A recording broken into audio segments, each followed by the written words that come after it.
Hello everyone, and welcome to yet another episode of Experience Exchange. So, this is our sixth episode. Um, as we all know, the year 2026 has been designated by the United Nations as the International Volunteering Year, which means we want to get as many people volunteering as much as possible. So Thuvakkam does a lot of volunteering activities, both online and on the field.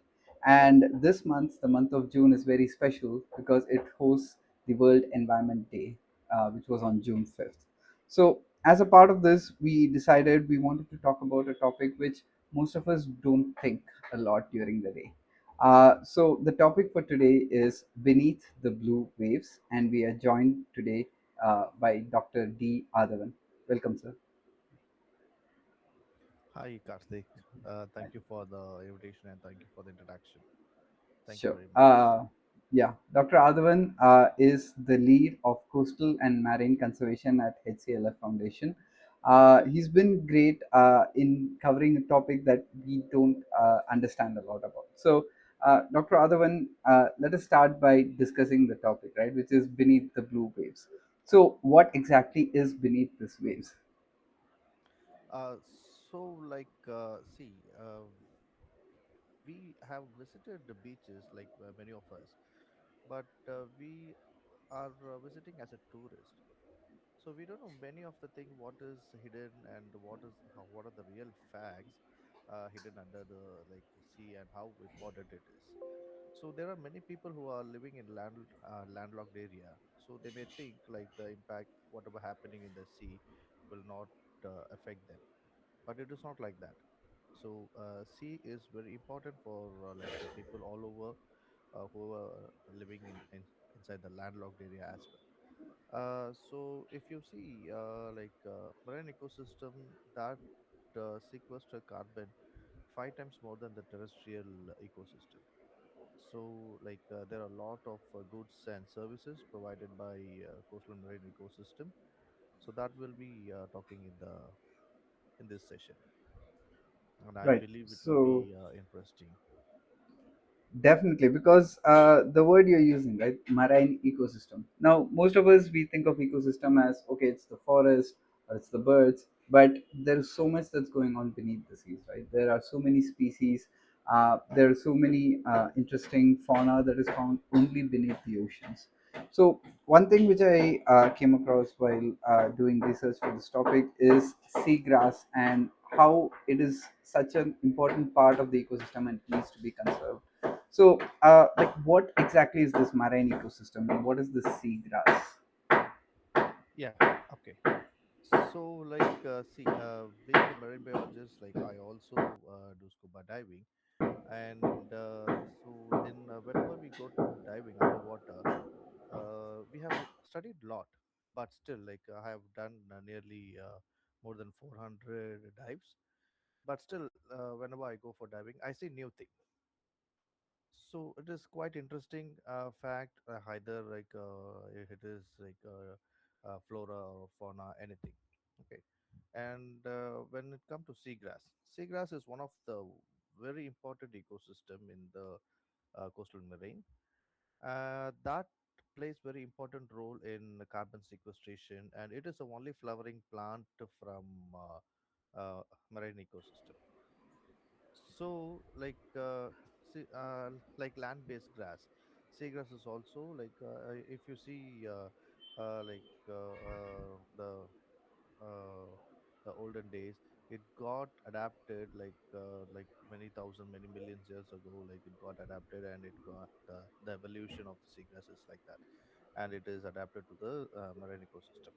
Even if you see many places actually the seagrass is like it is salt tolerant plant that can survive in a marine ecosystem. But many places estuarine ecosystem like Chilka Lake and all, the salinity of the water will be nearly 7 ppt, but the seagrass they live along with the freshwater seagrasses and all. There are many places we have recorded. So seagrass is play very important role for carbon sequestration and playing feeding and breeding ground for many commercially important fishes and sea turtle and dugong. In Tamil Nadu, we have, the government recently declared Dugong Conservation Reserve in Park Bay region, that is also based on this seagrass and ecosystem, and it is under threat due to various activity like fishing and anthropogenic impact and climate change. So it has to be protected, and there are a lot of researches going on, but still there are proper still more research has to be taken in hand for the seagrass restoration. Yes, Karthik. Yeah, uh, because there are a few buzzwords that everyone throws around, right? Seagrass is something which I found very interesting because, like you mentioned, it's an evolutionary trait that human impact has managed to severely inhibit its growth, and it, it is one of the indicators, I would say, right? It's one of the indicator species in the marine ecosystem which will let us know the quality of the water and the quality of life over there. The other main word that we always hear about is corals, right? How there is the bleaching of the corals beneath the waves, and how that is an indicator of how human impact has spread far beyond just the land and into the ocean. So, what exactly are these corals, and how can we conserve them, and why do we need to conserve them? Yeah, that was nice question. Thank you. Mhm. So see, there are a few important ecosystem in the marine and coastal. So right from salt marshes, mangroves, seagrass, and coral reef ecosystem. All this ecosystem play their important role in keeping the ocean clean and productive and useful for all the living being, including Mhm. human as well as other flora and fauna. So if you take, for example, if you see the pattern, you can still imagine how what I'm saying, like the pattern, how it will be. So when the salt marsh, it will be in the highest high tide line, that is towards the land, and after that next comes mangroves, and next Mhm. comes mudflat, and next comes seagrass, and next comes uh, coral reef. So this is a pattern. So in some places like it got adapted, and some places we cannot see this such a pattern. So imagine when the water, polluted water during the rainy season, when it is coming entering into the sea, so it has to be filtered. You can imagine the biofilters, how the biofilters have different layers and filtering the water and getting and we are getting clear water. Similar kind of thing, these are acting as a biofilters, when the toxic substance, like we know, there are a lot of toxic substance from industries or from automobiles and human activity. All these toxic substance will be carried in the water. When it enters the salt marsh, again it will act as a filters. There are set of organisms, like including microorganisms, that will break this complex substance into simpler form, and they'll use for their productivity. Then the water enter into the mangrove ecosystem. Again, floating sediments, like large sediments, will be trapped in the mangrove roots, and again a set of organisms and commercially important fishes, they also trap these debris, or you can say these impurities, and they let the water to pass through other ecosystems like a mudflat or seagrass. Then the floating sediments will be carried in the water. So this floating sediment will be trapped by seagrass by the baffling effect of the seagrass blades. So Mhm. this once they hit the floating sediment, the sediments will settle down in the coastal. I mean the bottom of the root, and again the bottom, the root again ecosystem has set of organisms that will decompose, and that will digest this any complex substances. And that is why if you see if you go to marine ecosystem, you can see that bottom part of these ecosystem are very something sort of black or something, like oxygen less, because Mhm. they have organism that uh, feeds on dead end detritus, and that breaks complex substance into simple form. And again this the setup, they take the nutrient from those dead and detritus matters, and they survive. So next, the water, like a clean water, will be traveled to the coral reef ecosystem. So again, coral reef, they are very sensitive. they need like a clean water. So, when with this coral reef ecosystem uh, has like polluted water, I mean, gets a polluted water or any like a fluctuation temperature, this will affect the coral, and there'll be a phenomenon called coral bleaching. So, Hmm. coral bleaching is something when the sea temperature increases. There is a set of organisms, microalgae, which is associated with coral, that is called zooxanthellae. So this zooxanthellae gives a colors for the coral reef ecosystem. We can see like the actual color of the coral is white because of the calcium deposition that will accumulate all the calcium. So zooxanthellae, they live in associate with coral. They are what to say, mutually benefited. So coral provides Sort of shelter. symbiotic Yeah, relationship, right? symbiotic relationship. Hmm. So the coral will gives them the place to settle, and in return, these zooxanthellae, they do they again, since they are algae, microalgae, they do photosynthesis process, and the rest of the food, like whatever the food uh, made by them, are again taken by the polyps. And polyps also, like, they also directly feed on phyto and zooplankton, and again this gives a vibrant color to the coral reef ecosystem. So coral reef ecosystem is this is also a feeding and breeding ground for many commercially important fishes and scheduled fishes, etc. Okay. And this is very important. Again, this also plays very important role in carbon sequestration and protecting the land. There are sort of uh, Yeah, go ahead. someone yeah, okay, protecting the land and soil erosion, and place also providing a lot of goods and services. Right. Yes. I think a very interesting word which you used was biofilters, right? Because we think about filters, we think about like RO purifiers at our home, or like it. We just think about commercially available filters. But this term biofilter was very interesting because uh, so naturally, obviously, like seawater is salty, right? That is the most basic fact everyone knows. But as it comes towards the coastline, it somehow it needs to be filtered out before it reaches the land. What I'm trying to say is the biofilters that you talked about, coral plays an important role, and the other major role would be the mangrove ecosystem, right? How the mangrove ecosystem ties into the marine ecosystem. That is something of its own. So, could you give us a little bit of understanding on why mangroves are so important and how they play a role in this ecosystem? Yeah, thank you for that. So Hmm. again, I said like all these in this three ecosystem, like salt marsh, mangrove, seagrass, coral, four ecosystem are very important. So mangrove is also a very important ecosystem that again, this plays very important role in carbon sequestration. So, this mangroves, they trap this carbon dioxide, whatever available in the atmosphere, and they sequester the carbon and store in the soil, which is in the mangrove ecosystem. If you go to mangrove ecosystem, you can see the soil mostly will be in black color, and the adaptation of the mangrove. There are some roots coming out from the in the in the soil around the mangroves.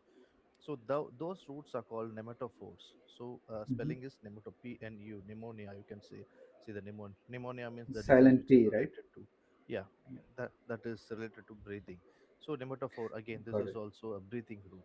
So since the oxygen level of the soil is very less, and the mangrove has adaptation that the root will come outside the soil and it will absorb the atmospheric It's a oxygen. floating tree, right? I mean, if people have visited mangrove forest, like if like there are a lot of commercially available boat rides that they take, it Yeah, is it very is not fascinating floating. to It see is it. it is anchored inside that soil. Hmm. But the roots and all, it's will be coming outside the water and the soil. We can see that it is a really interesting one, and that is also playing very important role for roosting site for many shoreline birds. and we also get commercially important fishes, crab, mud crab, which is one of the importantly, I mean, commercially important thing. And like most of the fishes like mullet, they and all will be migrating towards this mangrove ecosystem. It's brackish water ecosystem. Some commercially important fishes like they travel, I mean they migrate towards mangrove, I mean estuarine ecosystem for the breeding or foraging food and all. So that is also and the mangrove plays very important role during cyclone and soil erosion and the wave during I mean tidal thing, tidal variation and soil Phenomenons, erosion right? and all. Yeah. Mhm. So this is what the importance of mangrove ecosystem. Yeah, and I think one word which I want to dive into is we've used it multiple times, which is sequestering. So, carbon sequestering is the aspect of pulling down the carbon dioxide that is in the air or the atmosphere and then sequestering into the ground, which is basically improving the air quality, reducing global warming, all of these aspects. But when it comes to particularly marine ecosystem, one word that we always hear is blue carbon. So, what is this blue carbon and how is it associated with carbon sequestration? So blue carbon is the carbon which is trapped by this ecosystem, seagrass, mangrove, and trapped and stored in their soil. So that Mhm. is called blue carbon. So when compared to like a terrestrial plant, there are lot of, I mean this ecosystem, they sequester more than like 5 times more than the terrestrial plantation. Wow. And here again, there are very less chance for this carbon to get released from this ecosystem. They store the carbon for long term in their soil. And yeah, so blue carbon again, it is very important for in recently the carbon stock marketing and all is coming, so plantation is also is working on. And many people they are moving towards mangrove plantation. But still there are a proper methodology and proper research has to be carried out for this mangrove I mean, mangrove plantation, seagrass restoration. There are still people are working. And let's see how it's going to work now. Yeah, because Thuvakkam, we started researching into mangrove forestry to see how we can do it. There are so many varieties. There's even classifications of mangroves as white, which we did not know what was. There are so many species. We just thought mangroves was just one set of trees, but no, it is a beautiful ecosystem. And United Nations itself has taken so many efforts, right? They have their own separate mangrove conservation domain where they're trying to make sure that countries are protecting this very threatened habitat. Uh, just like corals, mangroves also cannot survive when their salinity or when their water is impacted. So they will be severely affected. So it's very interesting to see how one small action that a person might take might have such ripple effects. Uh, so speaking of ripple effects, we've also heard you say the word commercially important fishes, right? As humans, we have completely changed how the land is through agriculture. That is one of a significant part of the human evolution because agriculture changed the land. Similarly, fisheries, and then there are so many communities that depend on the marine ecosystem for their livelihood.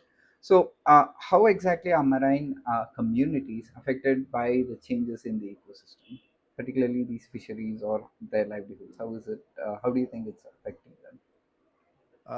So see, like a marine community means again we have two different terms. You're talking about the group set of organisms that lives in the different ecosystem, and the coastal communities like the people who live along the coastal ecosystem, fisher folk.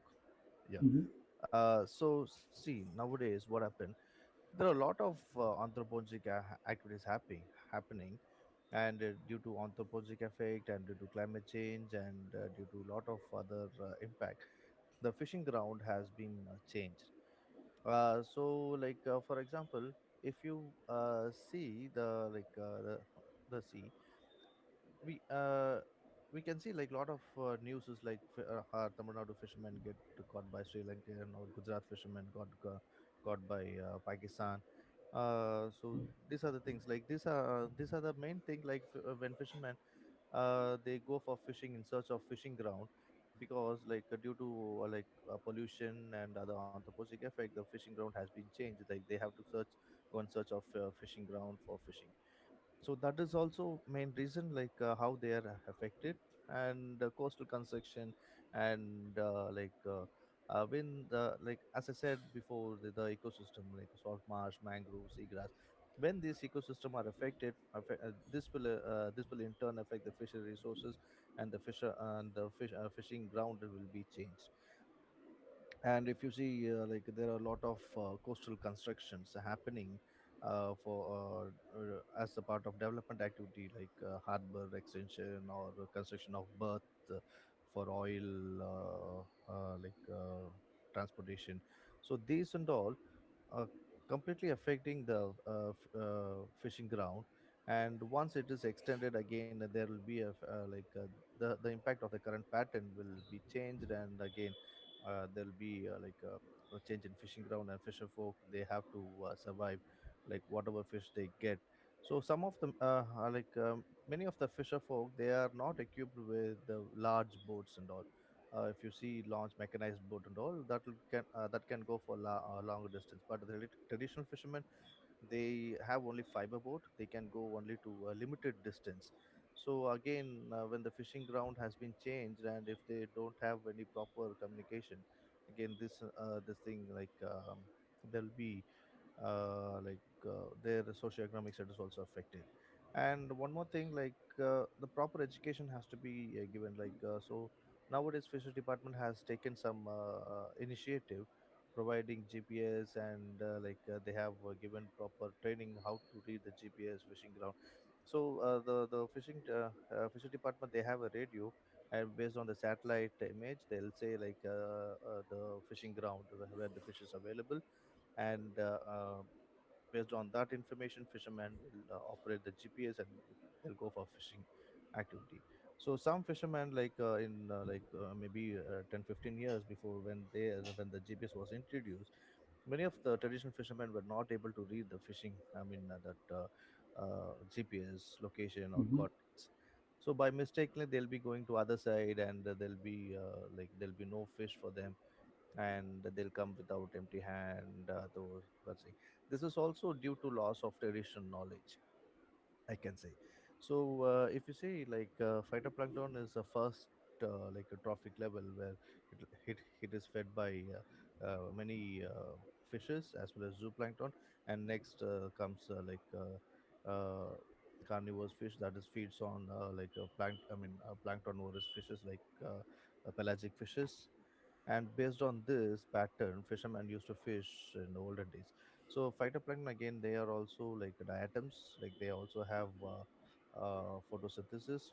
When if we see the sea, it resembles blue color for us. But a fisherman Hmm. who's working throughout entire his life, he can differentiate where the phytoplankton bloom is. Once the phytoplankton bloom is there, he can differentiate the color like a slight greenish pattern like that. So traditional fishermen, what they do is based on the color, they will justify pelagic fish will come here for fish, and so they know the variety of the fish which will come for the to feed this plankton. And after a certain time, there will be a larger fish will come to feed on this fish. So if we go and operate at this time with the different fishing gear, we can catch this fish. So this is a traditional knowledge what they had before. And now there are very tradition, limited people have the traditional knowledge based on the sea. That has to be promoted, and based on this GPS and coordinates and the information given by the fishery department, people are moving around to check the fishing ground. And most of the thing is like the loss of fishing ground, that is due to anthropogenic effect, is also impact for this coastal communities, the fisher folk especially. Yeah, because like you said, the traditional knowledge, it comes because of their actual experiences, right? And there are so many factors that can affect it. There might be, like you said, socio-economic factor of their ability to go to particular areas or have the gear for the particular fishing. On the other hand, you will have these massive corporations. They have huge trawlers, huge nets. They'll just completely decimate a particular fish species. I forgot which exactly was the species. I don't know if it's the sperm whale, where due to excessive spearing and harpooning, it was hunted nearly to extinction by the by the previous generations, because they did not have the knowledge for conserving that particular species. So it's interesting how people who are following what they know, or like passing on the traditional knowledge, might have helped save or conserve these marine ecosystems. uh, you also mentioned about construction, right? There are so many ads right now, like, hey, there's this beachfront property, there's this beautiful view, but it's impacting so many small organisms that are living there. One which has caught the eye of the people, thankfully now, is turtles, right? Like turtle walks, preservation of turtles. Can you talk a little bit about how turtle walks are helping conserve the species, especially in Tamil Nadu and Chennai, where there is a huge population of turtles that depend on the coastline. Yeah, actually, the turtle walk is like this is a conservation of turtle. So we know, like the turtle, uh, they will come to the land to lay the eggs. They are, I mean, part of reptiles. Like they spend like only female turtle will come to the land for laying eggs, and they'll go back to the sea. So since like all the reptiles, they have very less parental care, and especially in the sea, and it happens in the sea turtle as well. So the mother turtle will lay the egg and will bury the egg, and it will go to the sea, and it will not bother about the eggs and Hatchlings. hatchlings. Hmm. So by nature itself, the egg is like a very soft. It is like if you see the sea turtle egg, it will be like thick wall will be it is unlike our the hen Bird egg, eggs. bird eggs, which has thin layer of calcium. It is not like that. So this has very thick, like a table tennis ball, ping pong ball.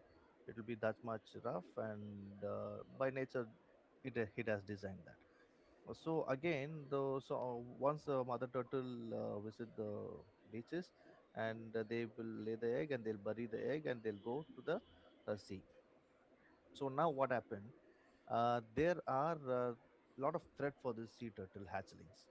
So maybe before a few years before human, even human also, like they were eating this sea turtle egg, and maybe in some of the region, they may be still eating, but when we survey, and when we ask about the people, they say no, they are no more eating.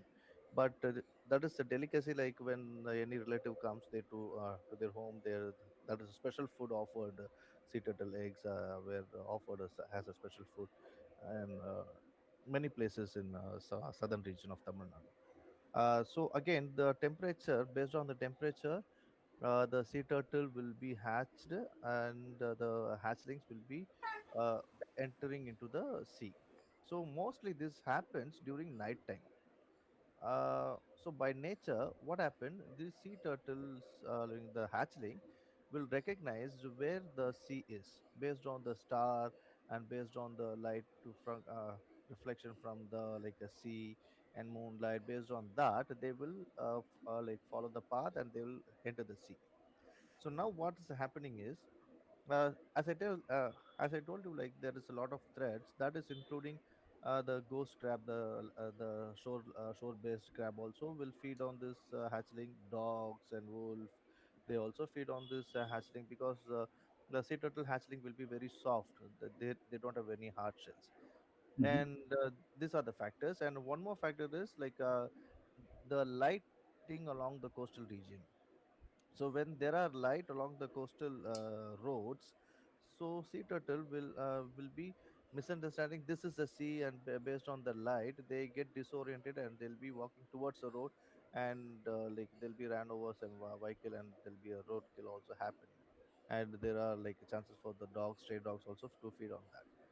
So to reduce that, like, there are a lot of organization, non-profit organization and non-government organization.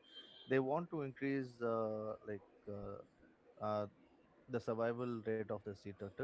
So they walk during that breeding season, that is from January to April. That is sporadic thing will happen. The peak Hmm. will be during December, November, December. That is also depend on the season. So during this time, a set of volunteers, they walk along the beaches during night time, and if they see any like a natural hatchling is coming out, and they'll be protecting that, and they'll be guiding them towards sea. And there are a lot of threat. And the research also says if 100 sea turtle enters into the sea, there are chances for one sea turtle to survive.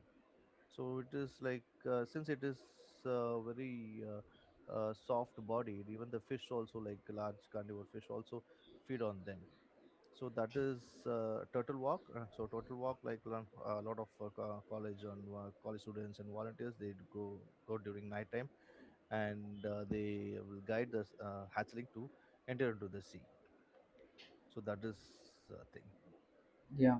Uh, it's funny that we all talk about light pollution and hey, we're missing the stars and beauty and everything, but light pollution is impacting these species completely, right? The hatchling, when it's born, it's not taught where to go or when to go. Like you said, it's going to look at the stars, it's going to assume the reflection of the sea, and it's going to travel towards it. So something so natural and so part of its nature, and humanity has somehow impacted it to such an extent that we need to step in to again conserve it. So I would also like to ask you, we are able to come up with these ideas because we've understood how the ecosystem works and what we need to conserve it. So what is the current situation when it comes to marine research, right? What is currently happening in that world? And that's nice question. As I told you, the research has to be streamlined now. So recently, one of the scientists, he visited Park Bay region. So he also reported something weird. What happened? The Park Bay region is completely like they have a very good resource of seagrass ecosystem, but he saw a wall constructed, like sea wall constructed over the seagrass ecosystem. So I really don't understand how this happened, because without any proper EIS studies, if if there is any constructions going on this kind of this kind of region, means definitely government body would be involved, and the government organization will be involved in EIS studies, and they'll be giving the mitigation measures. Evaluation, right? Yeah, Yeah. valuation, everything, but still this is a highly productive ground for fishes and seagrass. I mean, sea turtle also visit there for feeding ground. And this will affect the fishery, fishing status, commercially important fish population. So I really don't understand how the government or someone has given the clearance, right? So like on what basis they have given the clearance, and what studies they have done, that is really Concerning, pathetic. right? Yeah. Yeah. And this is what we need to know. There should be a proper understanding how the ecosystem works and what has to be done. So now the scientists, there are a lot of scientists working on environmental impact assessment. So what is happening is, if any construction is happening, this will be happen. So the impact of this will be there. So this is what the scientist is stopping there. So what my concern is, they have to give the mitigation measures, like how can be both can be done, because of course we need development activities, uh, but we should not compromise the present ecosystem, which is vulnerable and which is very important. So the scientist's role should be how to do the development activity without affecting this ecosystem. So nowadays they are giving compromising answers. So this is development, so we have to compromise this. But a common man can do that. An engineer can do that. Construction, he can do that. But what's the role of a scientist, marine scientist? he has to give some mitigation measures. How you can construct the uh, this wall without affecting this ecosystem, Mhm. and what can be done. So, like when I was working in Dubai, I saw one activity. So, what happened that Saudi government, I heard this news from one of my colleague there. He was working in Saudi, and he was working with me in Dubai. So, Saudi government, they want to lay the underwater pipeline. So that pipeline is like the proposed line is crossing coral reef ecosystem. So now the government, they don't want to compromise like coral reef ecosystem, because since it is highly productive, as well as they want the pipeline. So now the role of scientists comes. So scientists, they have did a lot of research, and they have come up with the point. So they have translocated all these coral to different place. They did the pipeline, and once the pipeline is done, they have relocated this all this coral over the pipeline. Mhm. So they also got the pipeline, they also have the coral reef ecosystem. So it is win-win situation. Again, still there will be a disturbance during this process, but still there should be a role of a scientist. He has to bring this ecosystem back. So a set of scientists are working there. So I want a similar kind of activity attitude to all the scientists in India as well. So we should not compromise our nature for some development activity. How the young scientists, we have a lot of volunteers, lot of the people who are interested in this coastal ecosystem also listening to this talk. So now, like, I request all your effort to think about how we can uh, conserve this ecosystem without affecting, and how the development activity can be done. So one like for example, if you see in Chennai, Tamil Nadu, there's a Kattupalli region where that Adani port is getting extended. Once the port is getting extended, like because of that, there are a lot of soil erosion happening in the adjacent area that is near to Ennur. So how the government is mitigating? We have technology. We cannot say we don't have technology. We have a lot Mhm. of good institute like IIT, and other Yeah, many marine research institutes. Yes. marine research institutes and all working on that, and they're also working on the water management, current, everything. Everything should not be in book. Everything should be implemented. End of the day, fisher folk will be affected, and we are thinking once fisher folk they are affected, we are not affected anymore. But still, once the socio-economic status of fisher folk is affected, uh, fishery export is also one of the major resource for India revenue. That is also will be affected, and this will affect total all the system. So that is what my concern is. So yeah, thank you. Yeah, because even in the news, I read that there was some construction project planned somewhere in North India, and they said they're going to cut down the trees. But don't worry, we'll plant trees somewhere else. But that doesn't solve this ecosystem problem, right? If there is a 400-year-old tree and it is being cut down, just planting something somewhere else where it is not part of this forest, it is not part of this particular environment, is not going to solve, or it's not going to save this particular ecosystem. It was very interesting to see that the government stepped in over there to protect the coral reef, and granted relocation will affect it, but at least it wasn't a loss of habitat. They found a way to cohabitat the human needs as well as the marine bodies. So coming down to the most important thing, right? Like you said, we can raise our voices, but what other small things can me as a common man, something that we as a layman can do in this society, particularly for marine? Because we go to the beach and then we just enjoy it. There's cool breeze over there, but what can we do that can better conserve this marine ecosystem? Yeah, what I say is self discipline.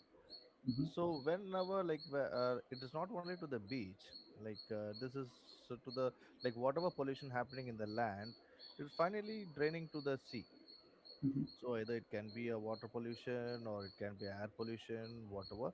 So like sea, like the final sink is the sea. So through the river runoff or whatever. So now what I'm think like what I'm saying is, so we should have self discipline, like the management of the waste. Mhm. So whenever we are going to the tourist spot, or wherever we are going, when we are enjoying, we are not bothered about the waste generated by us. We are not, like most of us, we are still like there are awareness. I really appreciate that. I agree with that. But still, there are a lot of awareness to be given to the people how to dispose the waste, like or garbage disposal or plastic disposal. Plastic we cannot stop production. So again, there is a lot of politics going on behind plastic pollution. Since long time we cannot stop plastic, but we can manage the plastic. We can say no to the plastic, what from our side. If even a single person can do that, it can contribute a huge difference when it comes to a huge crowd. So like how these plastics are affecting the sea is like like same like the land in the sea also, taking lot of time to degrade. And Mhm. there are a lot of organisms, they feed on the plastic or plastic cover. Even the sea turtle, they hollywoodly they feed on this one jellyfish, and the plastic cover is floating in the sea. They misunderstand that is like a sea turtle, sea Jellyfish. jellyfish, Mhm. and they consume that, and it gets choked into their their digestive system, and again it will be affected. Again, there are a lot of birds also feeding on plastic and this and all thing. So whenever when we are visiting any place, like we right this starts right from our home. The how to manage the plastic and how our children are managing the garbage. It has to be disposed properly, and we have to reduce the use of resources. The waste generation has to be very less. So all the waste is food for other organism except the plastic. So it is like a waste of one organism is food for other organism, and the recycle process is happening. But it has to be disposed properly. It has to be done. But the plastic, again, it is causing nuisance all over. So that is also a thing. So when we are going to the beach, so as a tourist, we can see there are a lot of organisms. We should not disturb any marine organism. If you see crab, I have seen many people who are running behind the crab and catching the crab, but there is no use of that. Mhm. They are not going to feed on that. They are not going to do research on that. When they're not going to do anything on that, why they want to do that? Disturb the ecosystem, what? Disturb the crab. And when they are going to like any other in Gujarat, Marine National Park, during the low tide, the intertidal region will be fully exposed. So we can see a lot of octopus, and we can see sea star and puffer fish and all. So when the tourists come, they will disturb. They'll ask the tourist guide to hold the puffer fish, and once the puffer fish touch, it'll blow inside and it'll become like a ball. So this is fun for It's a them. defense mechanism, right? Yeah, that's Yeah. a defense mechanism. The tourist wants to see that live, and they want to experience, and they want to disturb the puffer fish.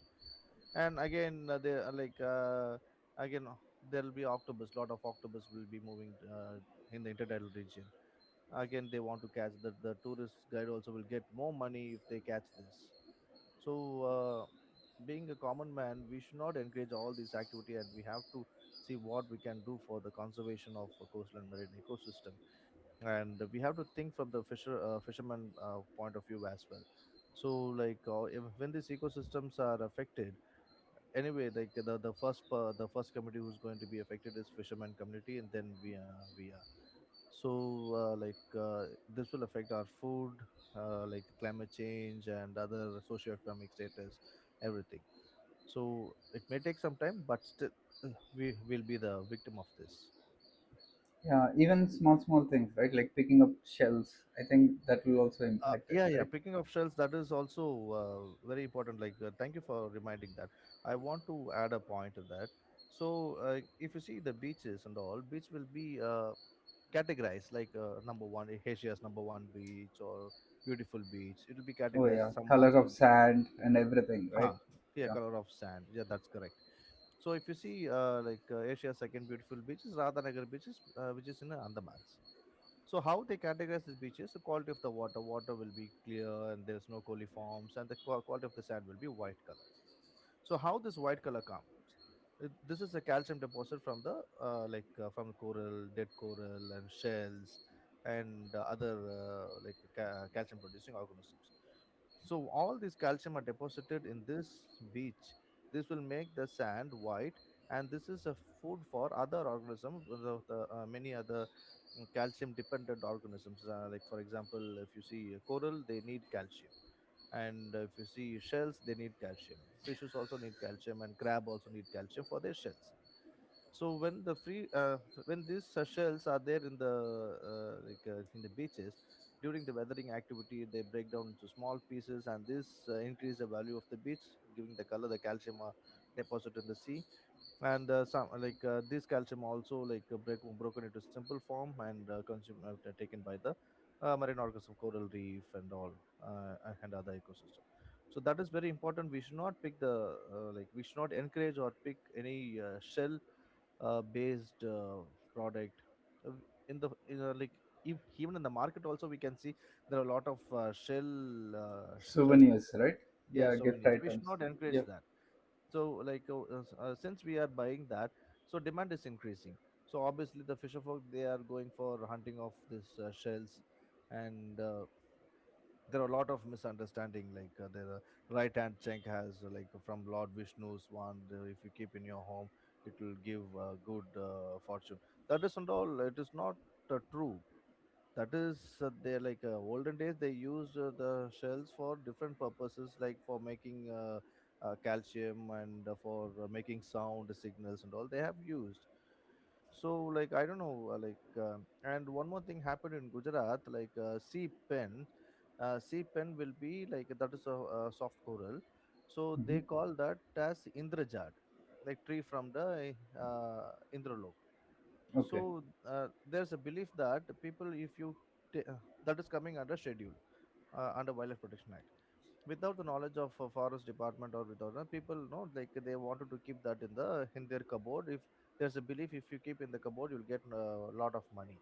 So as the demand increases, since it is a marine national park, Gulf of Kutch, people, I mean fishermen, they also go for hunting of this thing.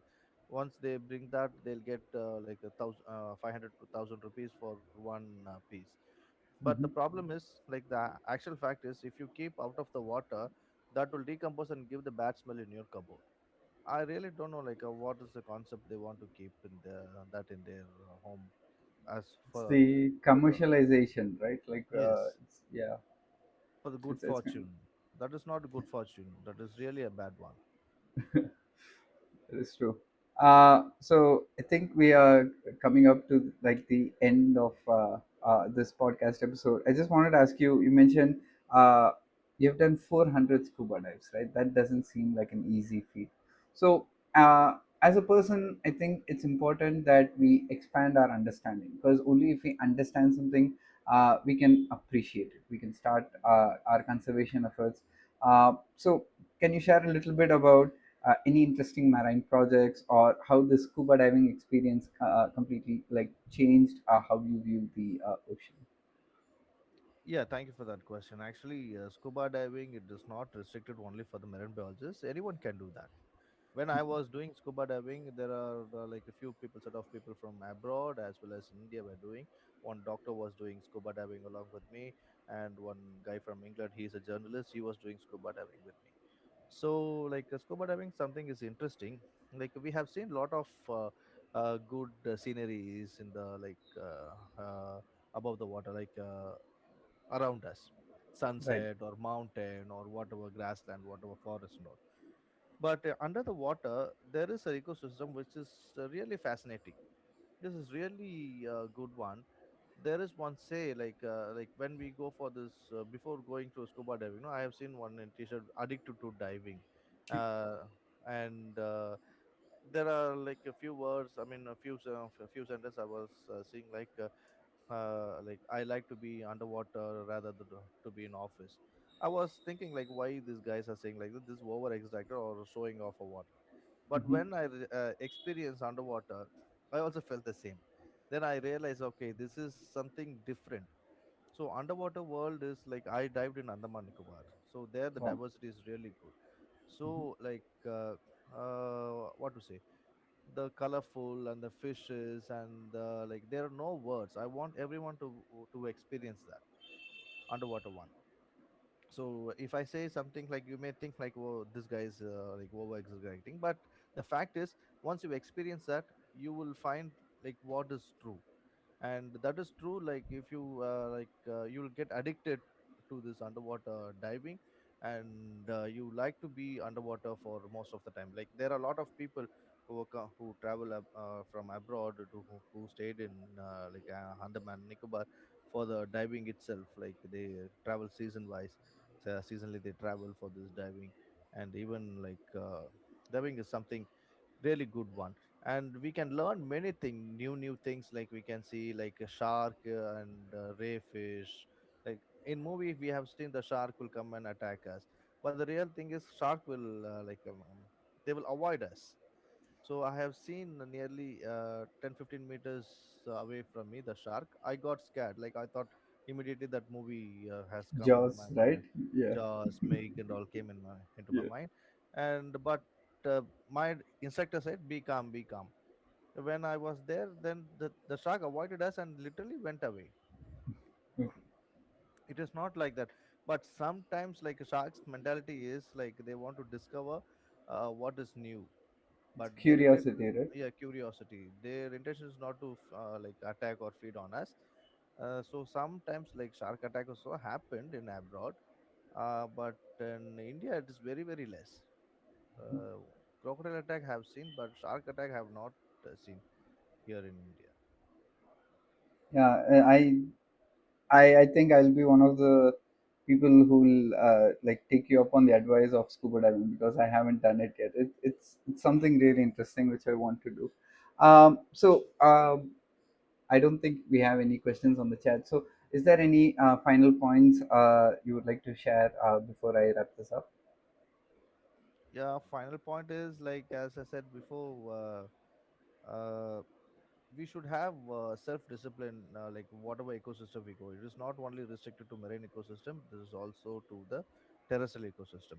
So we are completely depend on these all this environment for goods and services. So see, we are not uh, doing something good to the environment. Environment has its own style to reset. We know that fraction of a second it can do anything. So environment is giving us chance. Nature is giving us chance how we are working, and how we are treating the ecosystem as well as the nature. So if we know that like nature can do anything, suddenly an acid rain come, suddenly earthquake can come, suddenly cloud burst come. That is the nature. Nature can do anything. Hmm. But we should thank the nature by protecting it. So we should not whatever bad to the nature, we should not do that. Be very good to the mankind, and be nice to the nature and the ecosystem around you. We have a lot of things to learn. So if you see any ecosystem, we can see like, oh, okay, I know about this tree. But if you sit front of the tree for a week, we can see a lot of new things we can study from that.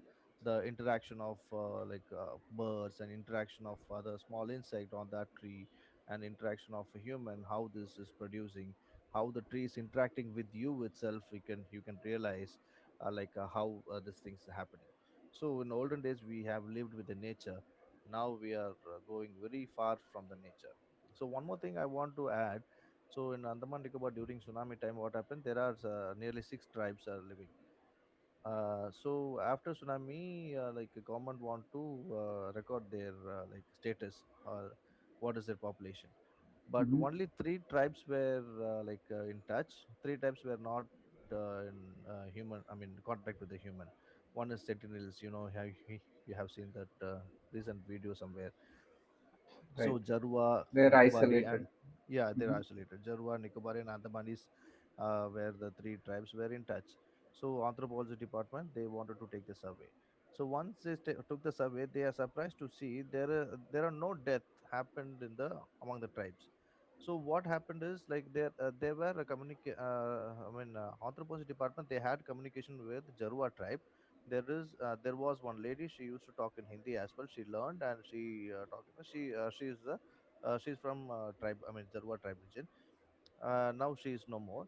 What happened when they asked about how this happened, means they said that they have predicted well before, and they have walked inside the forest, or climbed on the tree, and climbed on the mountain high elevated area.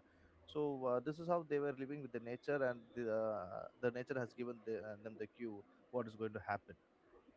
So this doesn't and if you see, there are a lot of animals like dogs and cow, they are also ran to the inside the Inland. forest.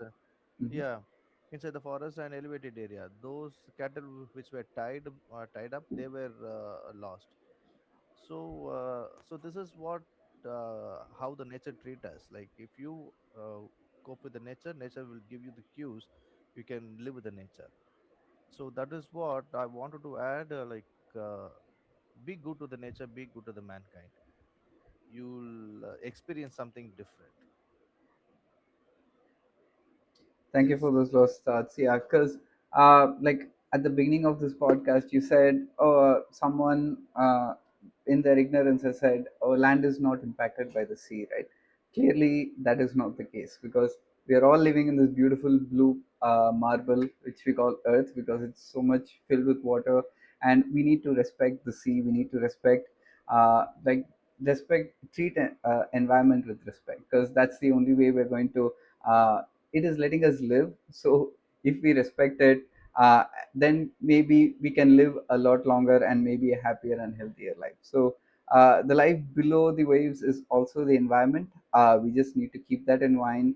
Anytime we step outside, anytime we go to the beach, anytime we go and interact with any water body, be it like waterfalls or rivers, there's so much that's happening around us. So Dr. Adhavan, I thank you once again for joining me in like talking about this topic for the volunteers. And to the people who are listening, make sure you volunteer. Listen to Dr. Adon's advice, right? Go scuba diving, learn about nature, try to find some happiness within yourself when you spend time out there in the environment. So thank you once again, Adhavan, for joining us today. And I would also like to thank all the volunteers who are listening in and maybe do some volunteering. So thank you so much.